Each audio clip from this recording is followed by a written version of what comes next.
നമുക്കിന്ന് കുറച്ച് മുല്ലമൊട്ട് കിട്ടിയിട്ടുണ്ട്. ഇത് നമുക്ക് കെട്ടിയെടുക്കുന്നത് എങ്ങനെയാണെന്ന് നോക്കാം. പൂ കെട്ടിയതിന് ശേഷം നമുക്ക് നീളം എത്ര വേണോ അത്ര കണ്ട നീളത്തിൽ നമ്മൾ നൂലെടുക്കണേ. എന്നിട്ട് അതിൻ്റെ പാതി ഭാഗത്ത് വെച്ചാണ് നമ്മൾ കെട്ടുന്നത്. ഇതുപോലെ സാധാരണ നമ്മൾ കെട്ടുന്ന പോലെ 2 മുട്ടുകൾ വെച്ചതിന് ശേഷം മുട്ടിൻ്റെ താഴ്ഭാഗത്തിലൂടെ എടുത്തതിന് ശേഷം മുകളിലൂടെ ഇതുപോലെ ഒന്ന് കെട്ടിട്ട് കൊടുക്കണേ. നമ്മൾ നല്ലപോലെ ഒന്ന് ടൈറ്റ് ചെയ്യാം. ഇത്ര കണ്ട് നൂല് വിടണം കേട്ടോ. ഇനി ഈ പൂവിനെ ഒന്ന് മറിച്ച് വെച്ച് കൊടുക്കുക. എന്നിട്ട് ഒരു മുട്ട എടുത്തതിന് ശേഷം ഈ മുട്ടിൻ്റെ മുകളിലൂടെ എടുത്ത് നേരത്തെ കെട്ടിയ പൂവിൻ്റെ താഴ്ഭാഗത്തിലൂടെ നമ്മളൊന്ന് ചുറ്റിയെടുത്താൽ മതി. ഇത് കെട്ടേണ്ട ആവശ്യമില്ല. നല്ലപോലെ ഒന്ന് ശ്രദ്ധിച്ചാൽ നമുക്കിത് പെട്ടെന്ന് മനസ്സിലാക്കിയെടുക്കാൻ പറ്റും.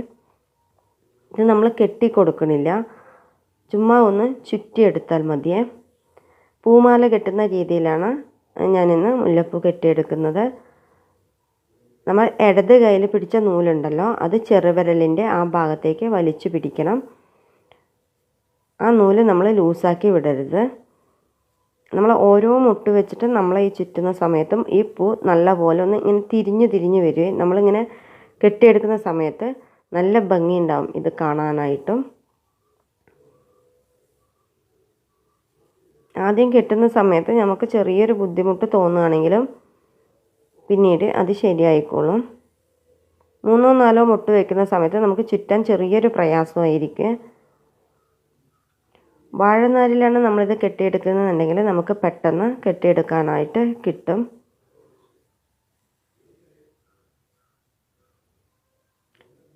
പക്ഷേ പൂ നമ്മൾ ഇങ്ങനെ കെട്ടിയെടുക്കുക എന്ന് വെച്ചാൽ നമുക്ക് നിറച്ച് മുട്ടുണ്ടെങ്കിൽ ഇങ്ങനെ കെട്ടിയെടുക്കുമ്പോൾ അതൊരു ഭംഗി ഉണ്ടാവുള്ളൂ കാണാനായിട്ട്. കണ്ടില്ലേ, അധികം ബുദ്ധിമുട്ടില്ലാതെ തന്നെ നമുക്കിത് കെട്ടിയെടുക്കാനായിട്ട് പറ്റും.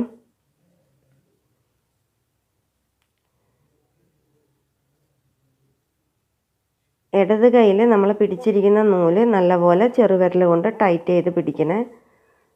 അതൊരിക്കലും ലൂസാക്കി കൊടുക്കരുത്.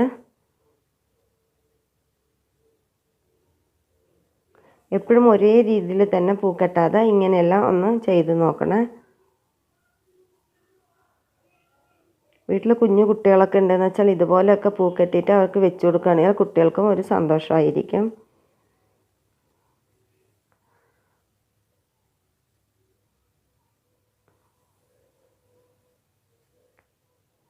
നമ്മൾ മുട്ട് വെച്ചതിന് ശേഷം ആ ഞെട്ടിയിൽ നമ്മൾ ഒന്ന് പ്രസ് ചെയ്തിട്ടാണ് നമ്മൾ നൂല് ചുറ്റി കൊടുക്കേണ്ടതായിട്ട്.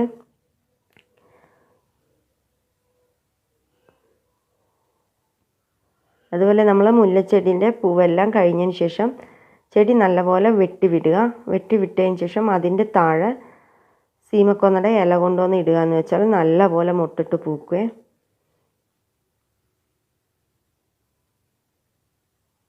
അതുപോലെ തന്നെ നമ്മുടെ ചെടിയിലെ പൂവെല്ലാം കഴിഞ്ഞതിന് ശേഷം നമുക്ക് മുല്ലച്ചെടിയുടെ കമ്പ് കോതി വിടാം.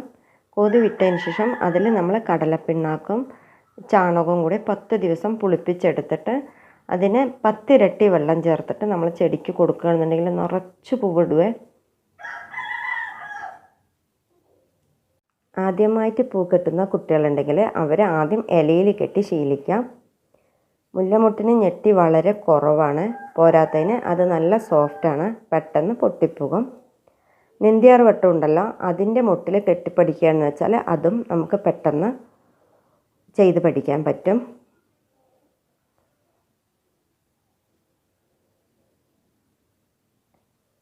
നമുക്കിതിൻ്റെ തലപ്പിലായിട്ട് ഒന്ന് കെട്ടിട്ട് കൂടി കൊടുക്കാം. ഇതുപോലെ പൂ കെട്ടിയെടുക്കുകയാണെങ്കിൽ കാണാനായിട്ട് നല്ല ഭംഗി ഉണ്ടാവുക. നമ്മൾക്ക് ഈ പൂവ് എത്ര നീളമാണോ അത്ര നീളം കണ്ടാണ് നമ്മൾ ഫസ്റ്റിൽ നൂല് മുറിച്ചെടുക്കേണ്ടതായിട്ട്. ഇല്ലയെന്ന് വെച്ചാൽ ഇടപ്പാതിക്ക് വെച്ച് ഇതിൽ നൂല് ജോയിൻ്റ് ചെയ്ത് കൊടുക്കാൻ പറ്റില്ല. കെട്ടി വന്നപ്പോൾ നല്ല ഭംഗിയില്ലേ കാണാനായിട്ട്. ഇത്ര കണ്ട് നൂല് വിടണേ. നമുക്കിനി ഈ ഭാഗത്തൂടെ ഒരു നൂല് കെട്ടിക്കൊടുക്കുന്നുണ്ട്. ഇത് നമ്മൾ തലയിൽ വയ്ക്കാൻ സൗകര്യത്തിന് വേണ്ടിയാണിത്. അപ്പോൾ ഇനി മുല്ലമുട്ട് കിട്ടുകയാണെന്നുണ്ടെങ്കിൽ എപ്പോഴും ഒരുപോലെ തന്നെ കെട്ടാതെ ഇങ്ങനെയൊക്കെ ഒന്ന് ചെയ്ത് നോക്കണേ. വാഴനാര് കിട്ടുകയാണെങ്കിൽ വാഴനാരിൽ കിട്ടുന്നതാണ് ഏറ്റവും നല്ലത്. ഇത് കാണാനായിട്ടും നല്ല ഭംഗിയില്ലേ. അപ്പോൾ മറ്റൊരു വെറൈറ്റി വീഡിയോയിൽ കാണും വരേക്കും ബൈ. അഭിപ്രായം കമൻറ്റായി അറിയിക്കാൻ കൂടി മറക്കല്ലേ.